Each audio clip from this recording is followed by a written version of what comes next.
नमस्कार मित्रों, आज की हमारी कहानी है पैसों की थैली। एक रोज की बात है, बादशाह अकबर दरबार में बैठे हुए थे। ठीक उसी समय एक तेली तथा कसाई परस्पर लड़ते झगड़ते हुए आए। बीरबल ने पूछा, तुम दोनों में से शिकायत लेकर कौन आया है? इस पर तेली ने कहा, हुजूर मैं वादी हूँ। कसाई ने कहा, मैं प्रतिवादी हूँ हुजूर। बीरबल ने उन दोनों से लड़ाई का कारण पूछा। इस पर तेली ने कहा, गरीब परवर, मैं अपनी दुकान पर बैठा हुआ साफ दिख रहा था कि इतने में इस कसाई ने मेरे पास आकर तेल मांगा। अपना काम छोड़कर मैंने इसे तेल दे दिया तथा फिर से अपने काम में जुट गया। थोड़ी देर बाद क्या देखता हूँ कि पैसों की थैली नहीं है। मुझे इस कसाई पर शक हुआ था। मैं उसी वक्त दौड़ता हुआ इसके पास गया और इसके हाथ में वह थैली देखी, लेकिन जब मैंने इससे थैली मांगी तो इसने देने से इनकार कर दिया और कहा कि यह तो मेरी है।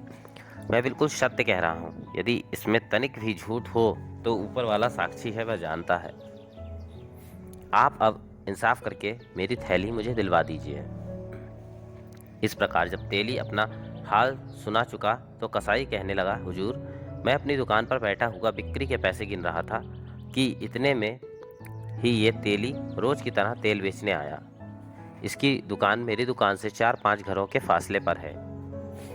यह जिस वक्त मेरे पास आया उस वक्त पैसों की थैली मेरे पास रखी हुई थी।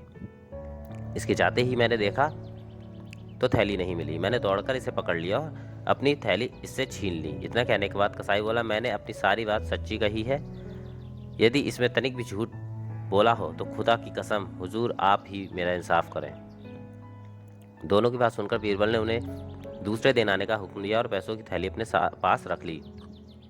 उनके चले जाने के बाद बीरबल ने उस थैली में से पैसे चुरा निकाल कर धुलवाए तो उनमें तेल का अंश बिल्कुल भी दिखाई ना दिया, बल्कि एक प्रकार की बदबू आई, जिससे उन्हें विश्वास हो गया कि ये पैसे कसाई के हैं। अगले रोज ठीक समय पर कसाई एवं तेली दोनों आ गए। बीरबल ने उन्हें अपना फैसला सुना दिया तो तेली चीखने पुकारने लगा, लेकिन जब बीरबल ने उसे कोड़े लगाने का हुक्म दिया तो उसने अपना गुनाह कबूल कर लिया। पैसों की थैली कसाई को सौंप दी गई और तेली को उपयुक्त सजा दिए जाने का हुक्म दिया गया।